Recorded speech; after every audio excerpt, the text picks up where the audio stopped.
Hello friends, আজি মই আপোনালোকক এনেকুৱা এটা টপিকৰ ওপৰত ডিছকাশ্যন কৰিব ওলাইছোঁ। এটা ক্ৰিটিকেল ছাবজেক্ট এটা মানে বৰ্তমান সময়টো খুব এটা ক্ৰিটিকেল ছিজন হৈ যোৱাৰ কাৰণে আপুনি দেখিছে বিভিন্ন ব্যৱসায় বাণিজ্যৰ পৰা আৰম্ভ কৰি সকলো বস্তু বন্ধ হৈ আছে। তেনেকুৱা অৱস্থাত আপুনি এটা বস্তুত খুব মানে চিন্তা কৰিব লাগে, সেইটো হ'ল আপুনি যিবিলাক সংগৰ লগত ঘূৰিছে বা যিবিলাক আপোনাৰ ফ্ৰেণ্ড চাৰ্কল বা যিবিলাক আপোনাৰ বন্ধুবৰ্গ, সেইসকল পজিটিভ নে নিগেটিভ, যাক আমি ইনডাইৰেক্টলি যদি এটা ভাষাত কওঁ টক্সিক ফ্ৰেণ্ড বুলি কওঁ। মানে এনেকুৱা বন্ধুৰ আপুনি সংগত কৰা নাইতো যাৰ পৰা আপোনাৰ ক্ষতি সাধন হ'ব পাৰে।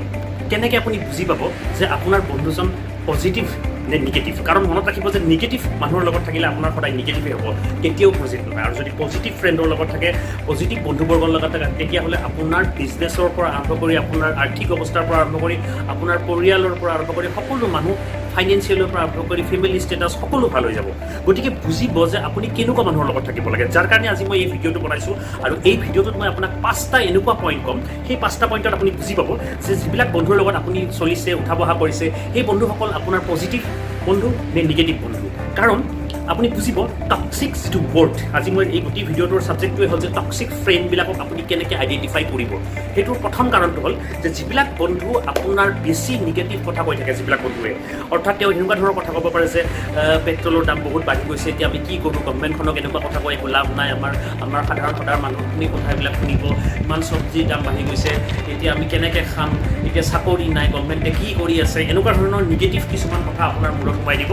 আৰু তেওঁ মানে নিগেটিভ কথাটোকে বাৰে বাৰে আলোচনা কৰি থাকিব আৰু এট্ৰেকশ্যন ক্ৰিয়েট কৰিব খোজে তেওঁ নিগেটিভ কথাটো কৈ পেলাই। কিন্তু মই কৈছোঁ এই ভিডিঅ'টোত এইটোৱে যে তেনেকুৱা বন্ধুৰ পৰা আপুনি সাৱধান হ'ব। কাৰণ যদি প্ৰব্লেমত বেছিকৈ ফ'কাছ কৰিছে নহয়, তেতিয়াহ'লে সেইটোৰ চলিউশ্যন কেতিয়াও নোলাব। গতিকে আপুনি চলিউশ্যনটোত ফ'কাছ কৰিব লাগিব যে কেনেকৈ সেইটো বস্তু আমি ছল্ভ কৰিব পাৰিম, কেনেকৈ আমি ফাইনেন্সিয়েল ষ্টেটাছ আগবাঢ়িব পাৰিম।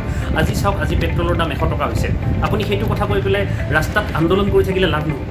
আপুনি 100 টকা হৈছে, আপুনি যদি 200 টকা পেট্ৰলৰ দাম হৈ যায়, তেতিয়া আপুনি কেনেকৈ গাড়ীখন চলাব? তাৰ কাৰণে আপোনাৰ যিটো খৰচৰ মাত্ৰা আপুনি যদি বঢ়াব লগা হৈছে, তাৰমানে আপুনি ইনকামটো বঢ়াবলৈ চিন্তা কৰিছিলে নাই, সেই কথাটোত গুৰুত্ব দিব। গতিকে এইটো এটা ইম্পৰ্টেণ্ট পইণ্ট। নেক্সট, মই এনেকুৱা বন্ধুৰ পৰা সাৱধান হ'ব দিম যে যিবিলাকে আপোনাৰ কথা ভালকৈ শুনিব নোখোজে। আপুনি এনেকুৱা বহুত বন্ধু মাৰ্কেটত পাব যিসকলে আপোনাৰ লগত ভালকৈ কথাটো শুনিব নোখোজিব। আপুনি কিবা এটা কৈ আছে নহয়, আপোনাৰ কথাত তেওঁ গুৰুত্ব নিদিব। তেওঁ নিজৰ যিখন আগৰ কাহিনী, সেই কাহিনীখনে বাৰে কৈ থাকিব যে মইতো আগতে এনেকুৱা কৰিছিলোঁ, মই নতুনকৈ যদি কিবা আপুনি কয় যে এটা বিজনেছ ষ্টাৰ্ট কৰিব পাৰোঁ নেকি, আমি লকডাউনত চবৰে অৱস্থা বেয়া হৈ গৈছে, সকলো বিজনেছ আগৰ নিচিনা নাই, নতুনকৈ কিবা এটা ষ্টাৰ্ট আপ কৰিব খোজোঁ নেকি, তেতিয়া আপোনালোকক তেওঁলোকে নুশুনিব। তেওঁ একো শুনিব নোখোজিব, তেওঁ আগৰে কিছুমান কাহিনী আপোনাৰ লগত গাই থাকিব।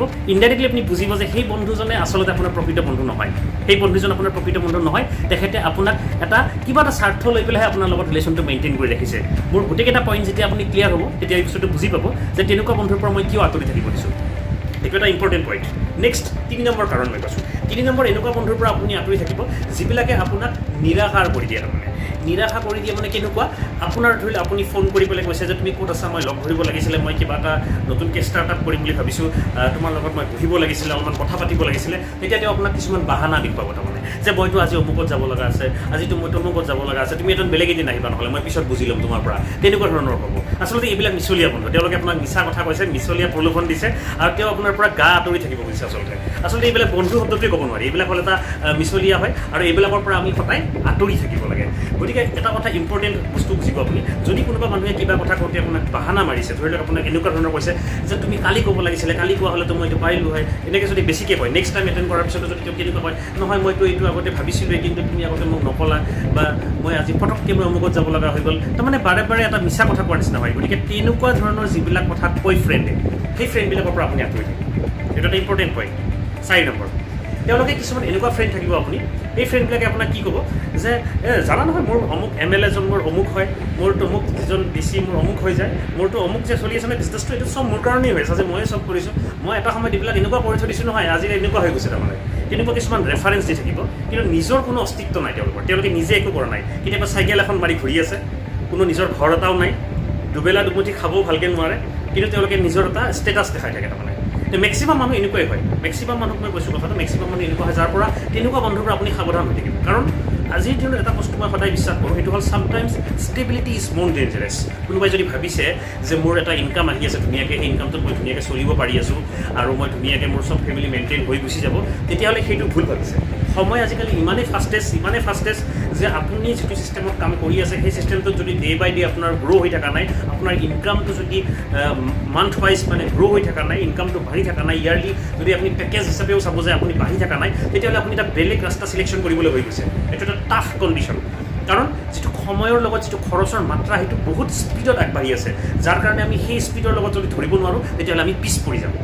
গতিকে তেনেকুৱা বন্ধুৰ পৰা সাৱধান হৈ থাকিব যিবিলাকে খালি ৰেফাৰেঞ্চ দি থাকে যে মোৰ আজি অমুক চিনাকি মইতো অমুক কৰি দিম, যিটো অসমীয়া ভাষাত আমি ব্ৰকাৰ বুলিও কওঁ, মানে দালাল বুলি কওঁ, ইংলিছত আমি ব্ৰকাৰ বুলি কওঁ। গতিকে তেনেকুৱা মানুহৰ পৰা অলপ সাৱধান, ঠিক আছে।